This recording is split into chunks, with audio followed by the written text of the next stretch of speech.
Rabbi Reuven Eliyahu, orang Yahudi tidak boleh merayakan Halloween. Liburan ini berakar pada penyembahan berhala dan bertentangan dengan Torah. Meski tampak seperti kesenangan dengan kostum dan permen, sebenarnya Halloween berasal dari sihir hitam yang mengerikan, membawa ketidakmurnian spiritual ke dunia. Ini bertentangan dengan ajaran Yahudi dan harus dihindari.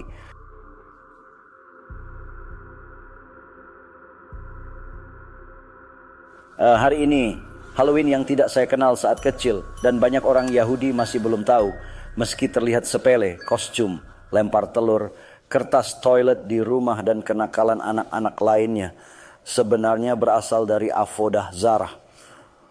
Meskipun tampak seperti perayaan biasa, sumber asli Halloween adalah praktik penyembahan berhala yang dikenal sebagai Avodah Zarah. Itu sebenarnya adalah penyembahan berhala dan jenis sihir hitam yang sangat-sangat mengerikan yang mengandung banyak tum'ah di dalamnya. Dan jika Anda perhatikan hari ini, mungkin Anda akan lebih memperhatikannya tahun depan daripada tahun ini. Jika Anda memperhatikannya, ada banyak hal aneh yang terjadi selama Halloween. Banyak perkelahian di rumah, banyak hal negatif yang sangat-sangat aneh. Alasannya karena tumah dari orang-orang yang merayakan dengan kostum tanpa menyadari makna sebenarnya. Sumber Avodah Zarah masih hidup di masyarakat. Sangat menyedihkan melihat orang Yahudi ikut merayakan tanpa memahami asal-usulnya yang bertentangan dengan keyakinan mereka. Jika Goyim merayakannya, itu satu hal. Tapi saat seorang Yahudi merayakan sesuatu yang bertentangan dengan Torah, itu sangat menyedihkan dan menunjukkan kebodohan generasi kita. Raf Ovadia, ZKH TSD KLBRK ## di tahun-tahun terakhir hidupnya mengungkapkan hal-hal baru yang sangat mengejutkan. Ini menandakan betapa seriusnya situasi kita sekarang dan betapa jauhnya kita telah menyimpang. Dia menekankan pentingnya fokus belajar Torah dan mengikuti halakha. Kedatangan Masyiach tidak sepenting kesetiaan kita. Jika setia pada dasar-dasar itu, kita akan baik-baik saja. Banyak pengalaman supernatural tidak diungkapkan agar orang tetap fokus pada esensi. Namun dia pernah menyebut satu pengalaman spiritual luar biasa. Bermimpi bertemu Masyiach secara langsung. Raf Mutzafi menceritakan bertemu Masyiach dalam mimpi yang mendalam. Dia sebenarnya dengan penuh harap, kapan engkau datang? Masyiach menjawab dengan sedih, aku tidak bisa datang.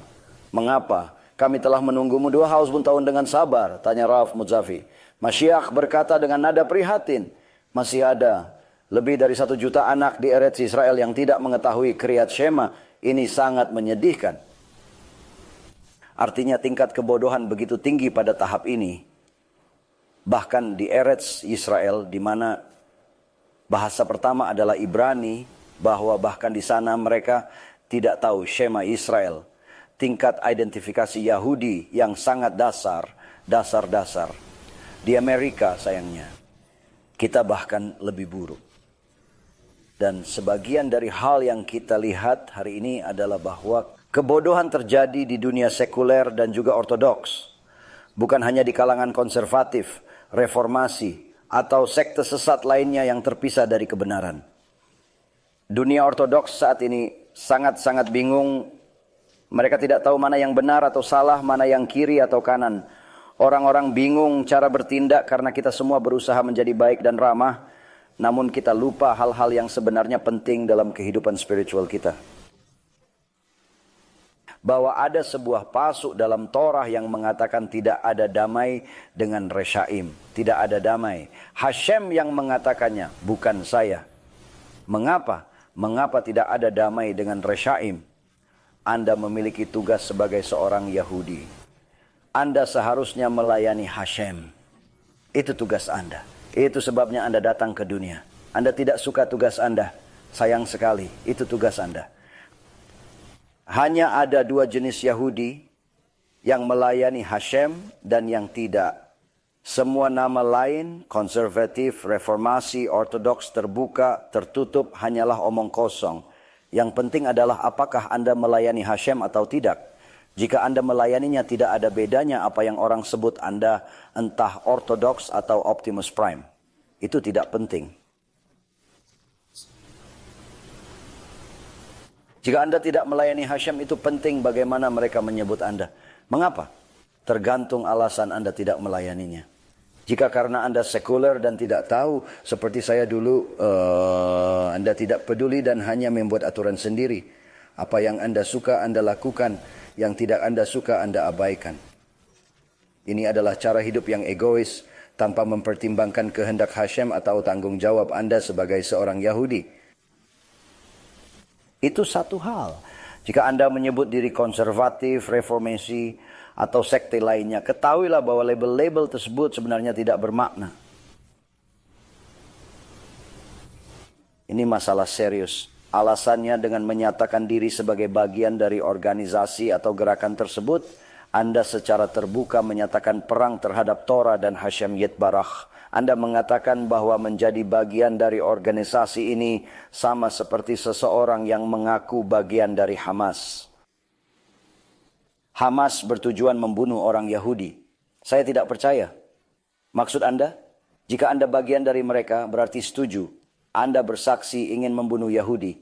Dengan bergabung organisasi konservatif, reformasi, reconstructionist, open orthodoxy atau sejenisnya,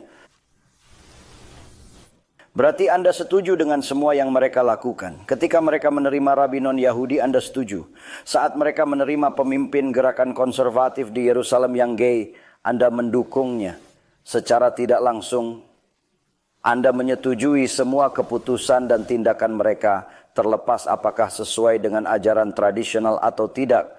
Ini berarti Anda mendukung perubahan-perubahan yang mungkin bertentangan dengan hukum Torah dan tradisi Yahudi yang telah lama dipegang.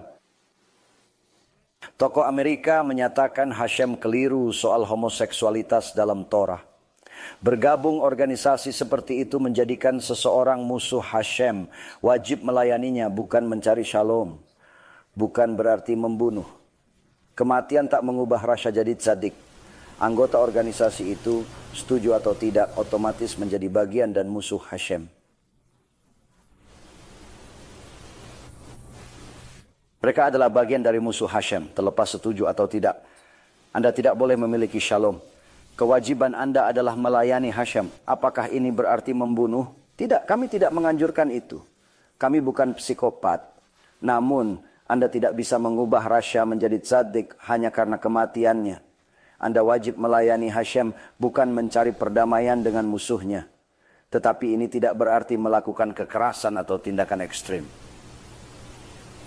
Seseorang tidak langsung menjadi tzadik saat meninggal. Gemara menyebut Rabbi Chanina ben Dosa disambut Hashem ke olam haba.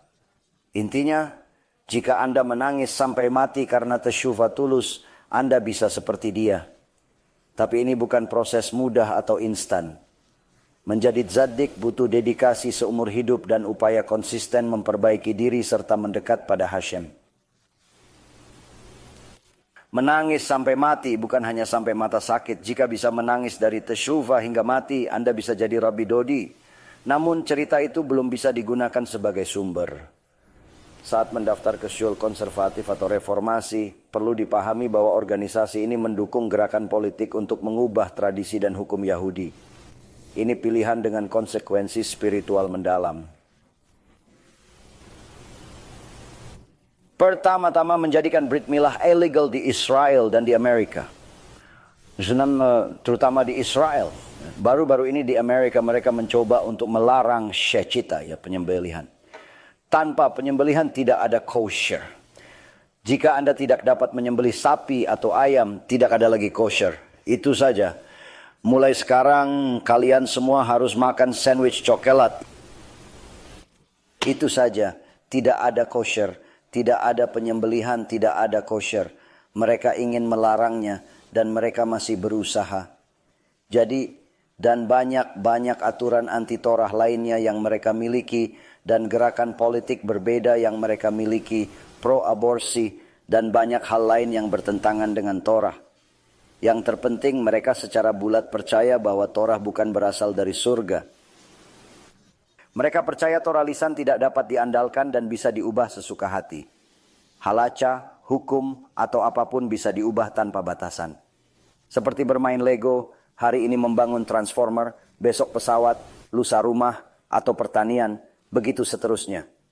Seseorang yang mengambil Torah suci dan memanipulasinya begitu seolah-olah hanya mainan, sungguh tidak menghormati kesuciannya. Adalah musuh Hashem.